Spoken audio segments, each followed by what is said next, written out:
তারপর recharge করালি? At last. তবে এর জন্য যে পরিমাণ কাঠখড় পড়াতে হলো, বাবা তো বলেই দিল এ মাসে কোটা শেষ, তার মানে একটি পয়সাও আর তুমি পাবে না। এদিকে না পাচ্ছি মিসড কল করতে, না পাচ্ছি মেসেজ দিতে, feeling like a Robinson Crusoe. শেষে মা হেল্প মি আউট। নয়তো তো আমার সামনে ভয় ধরেই গিয়েছিল ইনস্ট্যান্টের প্রেশারে চুরি টাকাটা নিয়ে করতে হবে। আরে হ্যাঁ, এই অ্যানিমেল ইনস্টিটিউটে মানে হেভি ভয়ের জিনিস। একবার যদি টোটালি এক্সপোজড হয়ে যায় তাহলে কেল্লা ফতে। এই ধর তোকে বললো গায়ে বোমা বেঁধে স্কুলে ঢুকে পড়, কিংবা বাজারটায় গাড়ি বোমা রেখে এসো, অমনিও তুই পাই পাই করে ছুটি। অথচ তুই জানিস যে ওই স্কুলে তোর ছেলেটা পড়ে, আর ওই বাজারটায় তোর বুড়ো বাপ শালা থলিঘাতে বাজার। আরে দেখ না মুম্বাইতে যা ঘটলো। আরে ওটার কথা আর বলিস না। এই তো ফার্স্ট ইনসিডেন্টটা হওয়ার জাস্ট কিছুক্ষণ পরেই আমার এক বন্ধু আমাকে কল করেছিল। সে নাকি একটু আগেই ওখান থেকে বেরিয়ে এসেছিল। But look at my misfortune, সেদিন থেকে আমার সেলে আবার ইনকামিং আসাটাও বন্ধ। নইলে ভাব, ইভেন বিফোর দ্য মিডিয়া আমি সব জেনে যেতাম। ও যখন পরে ইনসিডেন্টের কথা বলছিল না, তখন আমার মনে হচ্ছিল সেলটাকে ঠুকে ঠুকে ভেঙে ফেলি।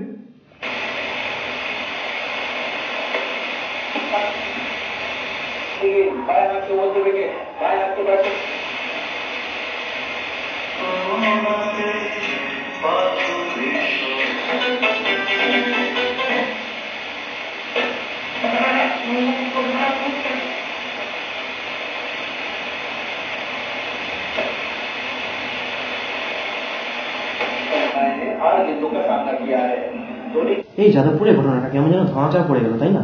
হ্যাঁ, ইট ওয়াজ লাইক এ কমেট, হঠাৎ করে মিলে গেল। তবে একদিক দিয়ে ভালোই হয়েছে জানিস তো, নইলে দ্য টু হু সারভাইভড তাদের লাইফটাও হেল হয়ে যেত। সামটাইমস আই ওয়ান্ডার, তুই ভেবে দেখ ঘটনাটা যদি আজ থেকে 10-15 বছর আগে ঘটতো, নো সেল, লোকে কিছু জানার আগেই everything would have been finished.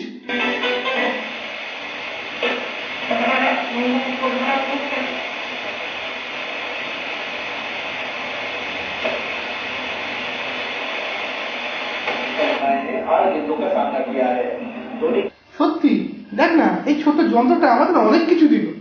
এবার বল, সেন্স অফ টুগেদারনেস, যেটা আজকে আমরা প্রায় ভুলতেই বুঝেছিলাম।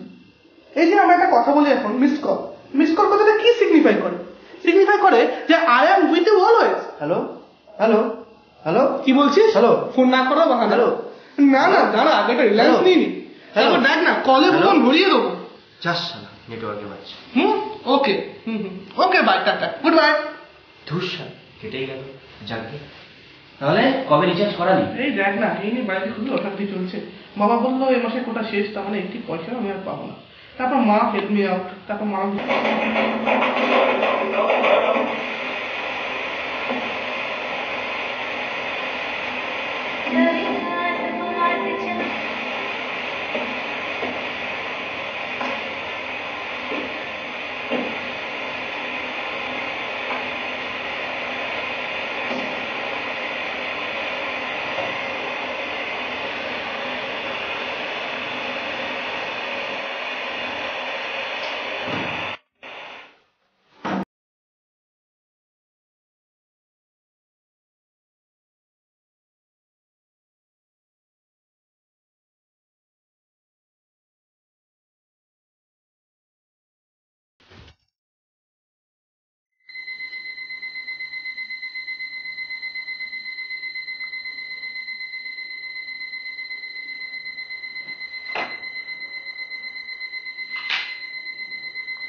এ হে, কাল রাত্রেই তো মোবাইলের রিংটোনটা চেঞ্জ করে অ্যালার্ম করে দিয়েছিলাম।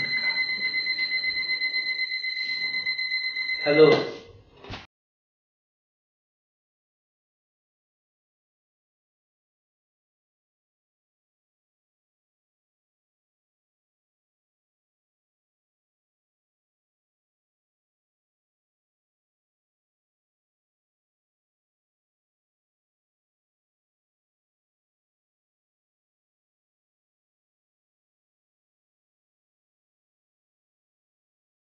গৌতম, এই গৌতম, গৌতম,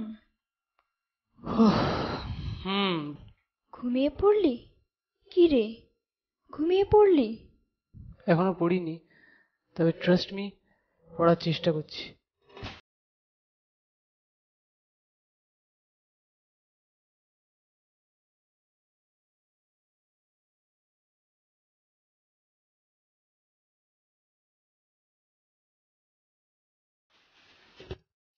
এই গৌতম, একটা কথা বলবো?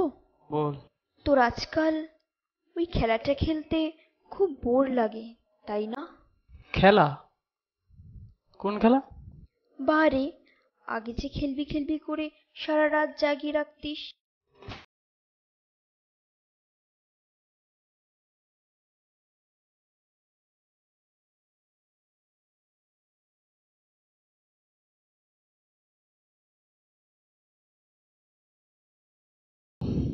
তাই বল, কি হবে ওসব খেলে? The match is always fixed, আর রেজাল্টটা কি হবে সেটা তুইও জানিস, আমিও জানি। কিন্তু সেটাই তো প্রকৃতির নিয়ম, রুল অফ দ্য গেম। আর দেখ, যতই লোকে ইকুয়াল রাইটস বলে চিল্লাক না কেন, at the end of the day তোদের জায়গাটা আমাদের উপরে। আর জোর করে সেটা ডিনাই করলে মোটেও খুব একটা লিবারেল হওয়া যায় না। প্রকৃতি বলাতে মনে পড়লে, জানিস আমাদের কলেজে একটা মেয়ে পড়তো, ওর নামও ছিল প্রকৃতি। ওর মধ্যে একটা অদ্ভুত রকমের একটা বুনো, একটা এক ধরনের কি বলবো, একটা ওয়াইল্ডিশ ব্যাপার ছিল। ওকে দেখলে মনে হতো sometimes it's good to get defeated. আর কি মজার কোইন্সিডেন্স দেখ, ওয়াইল্ড লাইফের প্রতি ওর সত্যি আর ন্যাক ছিল। ওর প্রায়ের ফিল্ড অফ ইন্টারেস্ট ছিল স্নেকস। Human snakes? দেখিয়েছিলে নাকি তোরটা? Your very personal one? না।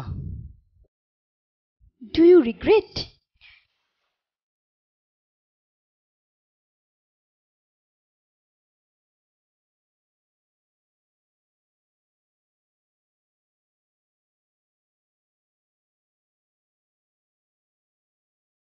আছে, খেলাটা তাহলে আরেকবার হয়েই যাক।